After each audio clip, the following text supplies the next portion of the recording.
یہ میرا کرتا لے جاؤ، پھر اسے والد صاحب کے منہ پر ڈال دینا تو وہ بینا ہو جائیں گے، اور اپنے تمام اہل و عیال کو میرے پاس لے آؤ۔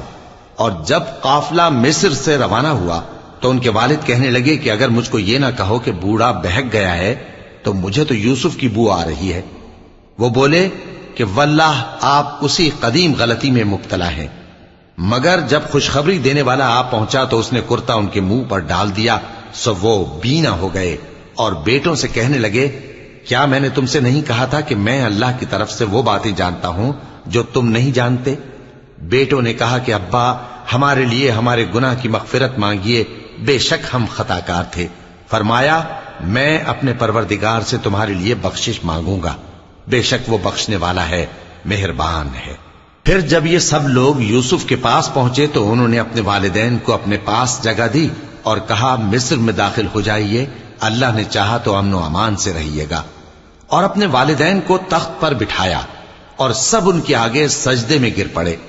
اور اس وقت یوسف نے کہا ابا جان، یہ میرے اس خواب کی تعبیر ہے جو میں نے پہلے بچپن میں دیکھا تھا، میرے پروردگار نے اسے سچ کر دیا اور اس نے مجھ پر بہت سے احسان کیے ہیں کہ مجھ کو قید خانے سے نکالا، اور اس کے بعد کہ شیطان نے مجھ میں اور میرے بھائیوں میں فساد ڈال دیا تھا آپ کو گاؤں سے یہاں لایا۔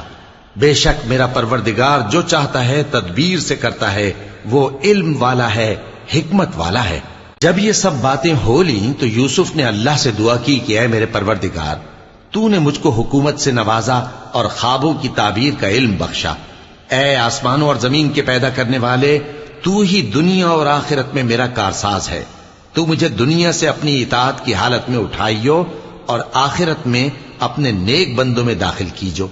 اے پیغمبر، یہ اخبار غیب میں سے ہیں جو ہم تمہاری طرف بھیجتے ہیں۔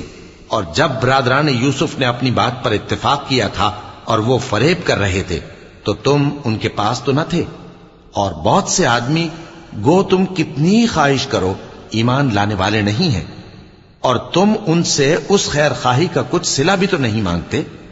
یہ قرآن اور کچھ نہیں تمام جہانوں کے لیے نصیحت ہے، اور آسمان و زمین میں بہت سی نشانیاں ہیں جن پر سے یہ گزرتے ہیں اور ان کو نظر انداز کر دیتے ہیں، اور یہ اکثر اللہ پر ایمان نہیں رکھتے مگر اس کے ساتھ شرک بھی کرتے ہیں۔ تو کیا یہ اس بات سے بے خوف ہیں کہ ان پر اللہ کا عذاب نازل ہو کر ان کو ڈھانپ لے، یا ان پر ناگہاں قیامت آ جائے اور انہیں خبر بھی نہ ہو؟ کہہ دو میرا رستہ تو یہ ہے، میں اللہ کی طرف بلاتا ہوں سمجھ بوجھ کر، میں بھی لوگوں کو اللہ کی طرف بلاتا ہوں اور میرے پیرو بھی، اور اللہ پاک ہے اور میں شرک کرنے والوں میں سے نہیں ہوں۔ اور ہم نے تم سے پہلے بستیوں کے رہنے والوں میں سے مرد ہی بھیجے تھے جن کی طرف ہم وہی بھیجتے تھے۔ کیا ان لوگوں نے ملک میں سیر و سیاحت نہیں کی کہ دیکھ لیتے کہ جو لوگ ان سے پہلے تھے ان کا انجام کیا ہوا؟ اور متقیوں کے لیے آخرت کا گھر بہت اچھا ہے، کیا تم سمجھتے نہیں؟